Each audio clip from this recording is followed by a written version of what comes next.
Hello everybody. Today I'm going to talk about doing audiobooks. We've embarked on a new project turning one of my books into an audio version.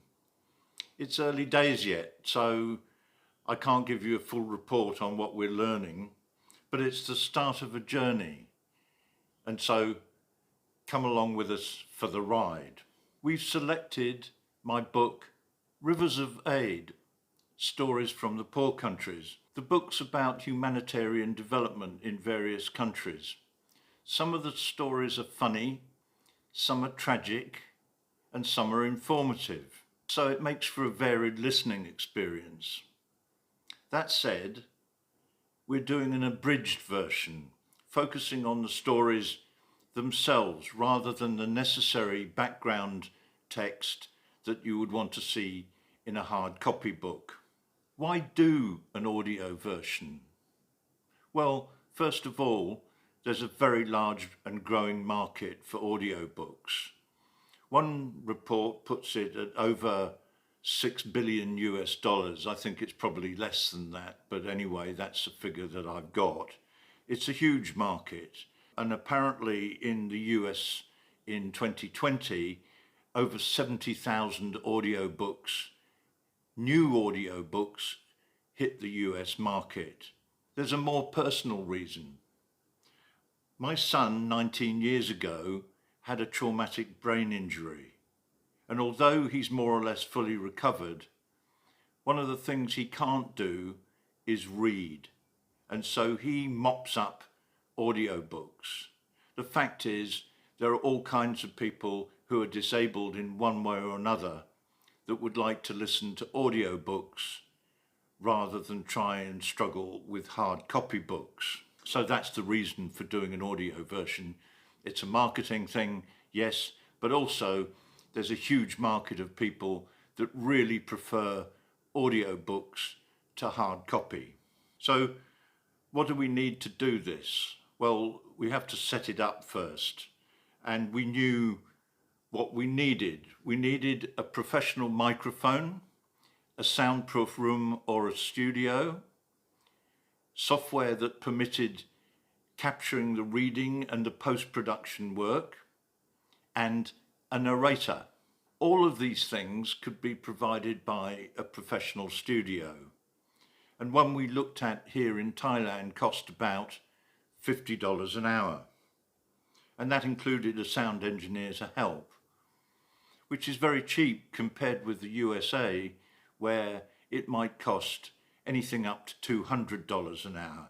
And so when you're dealing with a book that has 20 or maybe more chapters, that becomes a significant amount of expense.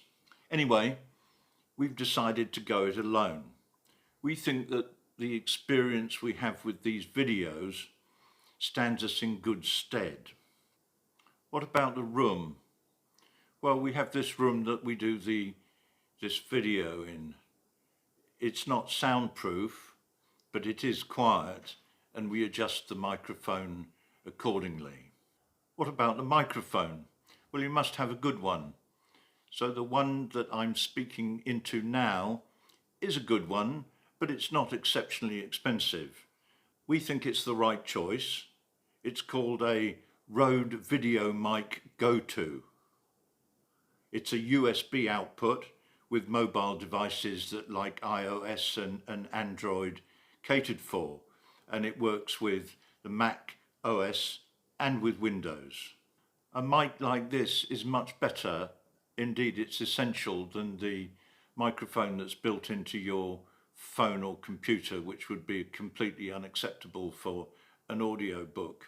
We spent about $150 on the Rode mic, and I think you'll agree that the sound quality of this video is pretty good. What about the software? Well, that's also from Rode Connect, which is a free download. It's simple and intuitive to use, and best of all, it is free, and so you download it and off you go. Note, this episode is not sponsored by Rode. So in the future, we'll have an episode that looks at the more technical versions of the different microphones that you can select, but I don't want to get into technical stuff right now. It's early in our experience to do that. What about the narrator? Well, it's me. We could hire a professional narrator, but a much more meaningful approach is to have the author of the book read it. And that's what another son of mine, who's very critical about these matters, insists on. He will not buy and listen to an audio book that's not read by the author. So it's down to me. What's our experience so far? Well, mine is that it's much more challenging than I thought. I'll leave aside the quality of my voice. Everybody will have a different opinion about that. I speak standard English and I think I read clearly.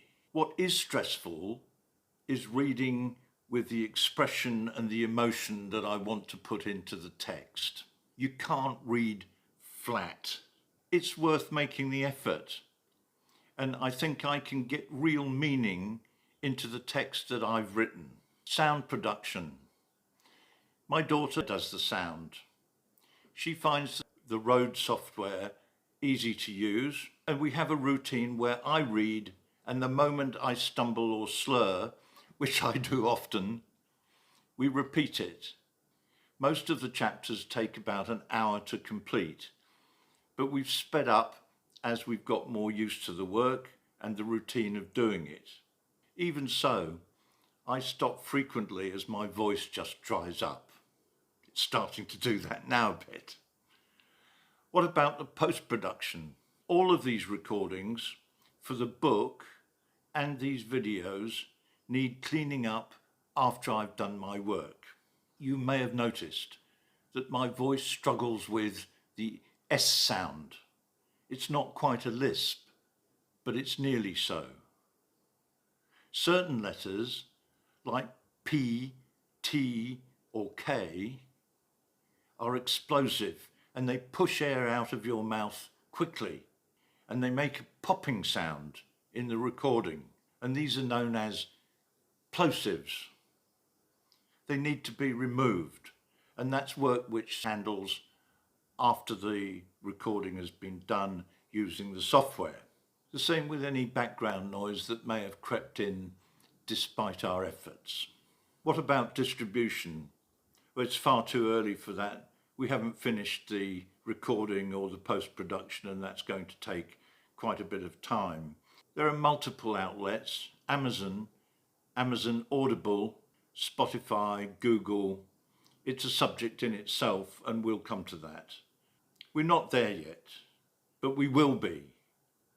Expect a lot more about making audiobooks as we learn ourselves. Here's the thing you get from my videos. Nothing I talk about is learned from a book or by going to classes or gleaned from other people. It's all personal experience, learned the hard way, the real deal, from the horse's mouth. Enough with the cliches. Meantime, buy the book on Amazon. We'll link it below, and you can enjoy the audio even more when it comes out. Thanks very much for listening. Give us a like, subscribe, and see you next time.